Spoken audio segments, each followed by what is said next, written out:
अभिशाप। एक औरत की दर्द भरी कहानी। फोन की घंटी बज रही थी। मोहित ने घड़ी देखी, सुबह के 7 बज रहे थे। उसने फोन उठाया। उधर से आवाज आई, मैं थाने से बोल रहा हूँ। एक स्त्री रेल से कटकर मर गई है। उसके फ़ोन में लास्ट डायल में आपका नंबर था, इसलिए आपको फ़ोन किया। मोहित को तो काटो खून नहीं। रात तो मौसी से बात हुई थी। बेहद उदासी भरी अथाह सी बातें कर रही थी।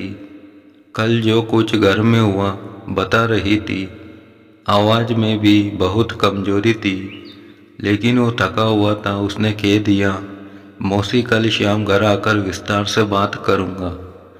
पर अब तो जल्दी से थाने भागा।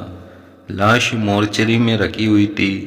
उसने मौसा जी को फ़ोन किया, जो बिजली विभाग में कार्यरत थे।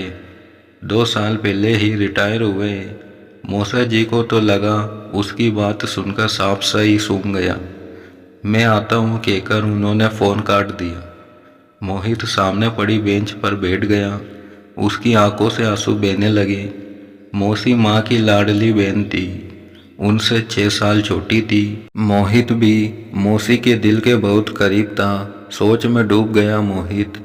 माँ बताया करती थी, जब उनके जन्म के बाद मौसी पैदा हुई तो सबको खल गई, क्योंकि सबको लड़का चाहिए था।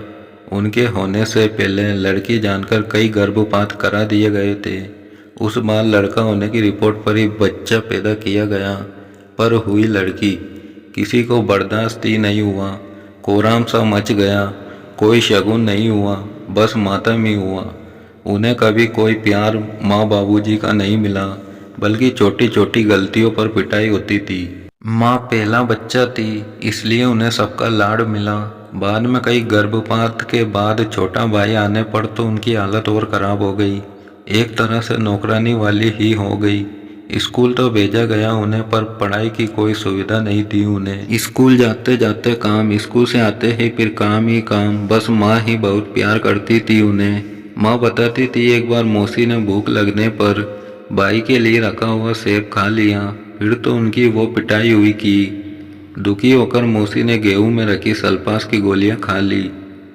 वो तो माँ ने देख लिया। पुलिस के डर के मारे जैसे तैसे उन्हें बचाया गया। माँ की शादी के बाद तो मौसी की हालत और बदतर हो गई थी। 16 साल की उम्र में ही उनकी शादी भी कर दी गई हमारे शहर में।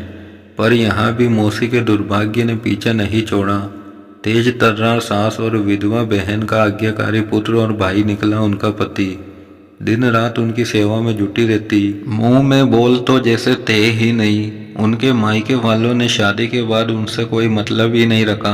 बस कभी कभी माँ से मिलना होता रहता था उनका। अपने दुख दर्द बांट लेती थी उनसे। वो भी बराबर में बैठे सब बातें सुनता रहता था। बात बहुत समझ तो उसे नहीं आती थी, पर मौसी के आंसू उसे अच्छे नहीं लगते थे। अपने हाथों से उन्हें पोंछ देता था और मौसी उसे गले लगा लेती थी।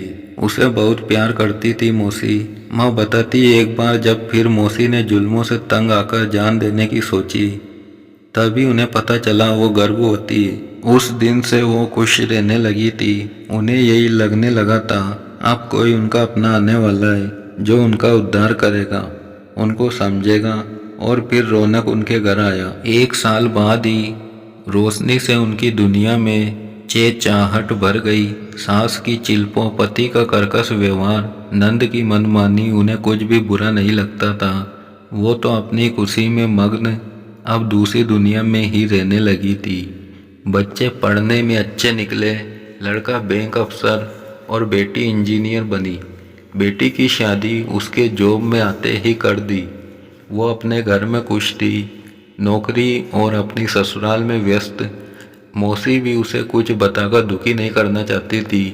एक बहुत बड़ा झटका मौसी को तब लगा जब उनकी बड़ी बहन यानी उसकी माँ अचानक चल बसी। बहुत फूट फूट कर रोई थी वो। कहती थी, अब मैं अनाथ हो गई। वो तो खुद ही बिल्कुल टूट सा गया था, पर उसने मौसी को गले लगाकर कहा था, मैं हूँ ना। उसने ही अपनी शादी में उन्हें फ़ोन खरीद कर दिया था, भेंट स्वरूप, ताकि जब चाहे उससे बात कर सके। उनके बेटे ने भी प्रेम विवाह किया। पति तो बिल्कुल भी तैयार नहीं थे। हालांकि उन्हें भी लड़की और उसका परिवार ठीक नहीं लगा। फिर भी बेटे की खुशी के लिए बड़े लाड़ प्यार से बहू घर पर लेकर आई। पर शायद यहाँ भी उनकी किस्मत दगा दे गई। बहू के पिताजी का कोई काम नहीं था, भाई भी आवारा था। वो तो हर वक्त घर में डेरा डाले रहते और बहू को चिढ़ाते रहते। बहू को हर समय ठंडा बुखार। मौसी दिन रात काम करती रहती। बेटे से बात करने की कोशिश की तो बेटे का जवाब सुनकर भौचक्की रह गई। बोला, ये क्या माँ, आपको सबसे प्रॉब्लम रही। पहले अपने माँ बाप, फिर सास, अब बहू। कभी तो एडजस्टमेंट करना सीखो। पापा को भी आपसे इसलिए शिकायत रहती है, कुछ समझती ही नहीं हो आप। मौसी घुटकर रह गई।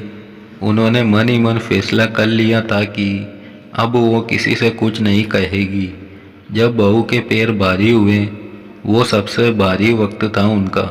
काम भी सारा करती, ऊपर से बहू के इल्ज़ाम। इन्हें मैं खाते हुए अच्छी नहीं लगती, तभी वही बनाती है जो मैं नहीं खाती। अब बहू को रौनक की बुआजी का भी पूरा संरक्षण प्राप्त था। मौसी तो खाना बनाने से पहले बहू से पूछ कर आती थी क्या खाना है। पर अगर वो बेटे से ये कहती तो बेटा सही क्यों मानता। उसे भी अब यही लगने लगा था माँ में ही प्रॉब्लम है, तभी कोई पसंद नहीं करता इन्हें। बहू की माँ लोकल होने की वजह से रोज़ ही बेटी से मिलने आती और ज्ञान बघार जाती। क्या क्या खाना है, मौसी रसोई में उसे पूरा करने को जुटी रहती। कभी जूस, कभी फल, कभी मेवा, कभी दूध।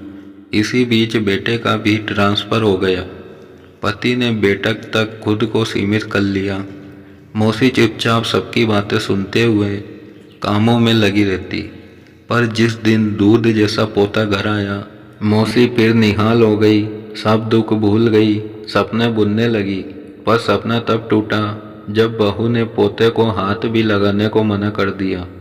अब बहू की माँ भी घर पर ही रहने लगी थी, बेटी की देखभाल के नाम पर काम सारा मौसी ही करती।